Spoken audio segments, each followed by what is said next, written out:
Hey everyone, welcome to my channel. My name is Britt and I'm the owner of Even If Candle Company. And in this video, I wanted to go over the top 3 supplies that I cannot live without in my candle business. Let's get to it.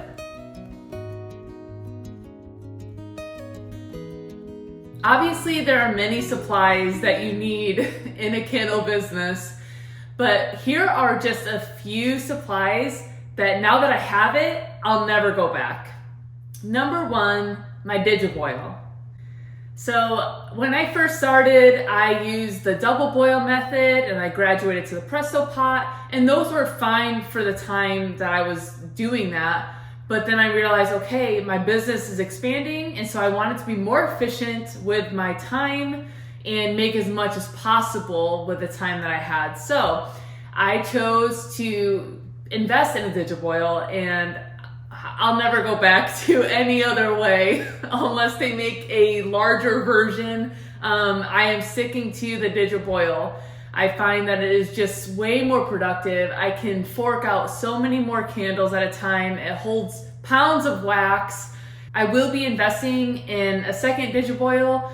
I think that it's going to be a good move for me and my business and where I am today. So if you are expanding and you're thinking of, okay, what are some ways that I can really be productive? I would definitely recommend the Digiboil.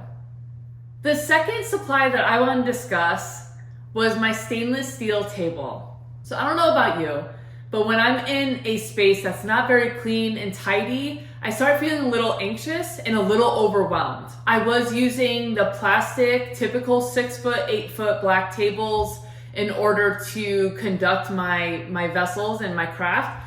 But then I realized that I could not keep the surface clean enough, and I couldn't use that table to make candles or do room sprays or to make my wax melts because I was afraid that would contaminate.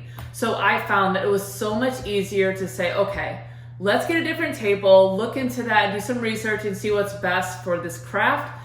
And I found that this stainless steel table really does the trick for me. Whenever I clean it, after I'm done making the vessels, or if I have a spill, it's so easy to wipe down with a multi-purpose cleaner, and I'm good to go for another day of crafting. I will link all of the things that I'm mentioning in this video in the description below.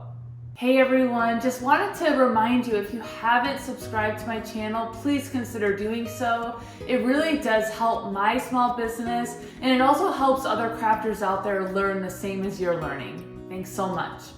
So I realized that the cleanliness in my craft space led me to more organization. It prompted me to think of other ways that I can be more organized and efficient, and so I chose to invest in a dry erase board. I absolutely love the boards that I have. I realized that it was really easy for me to miss something, especially because my product is in several places, and it was just so easy. I would look and see how many candles I would have in one scent. I'm like, wow, why do I have 2 less than what I thought? And so I realized that if it's up on the board and it's just in my face and I always see it, it's just so much easier for me to look at that, erase the number, and rewrite the accurate number. So when it's out of sight, it's out of mind. And I realized that when I was writing things down in notebooks or on Post-its, I would not remember. So I thought that it would be best for me to have a board on my wall. And as you can see in the clips that I've attached to this video, it is sleek, it looks nice, and I can easily write down anything on there and keep things organized. So those are the 3 supplies that I cannot live without in my business. I hope this helps you guys, and if you have any questions and any recommendations for future videos, use the comment section below and I would love to hear from you. I'm looking forward to the next video. God bless.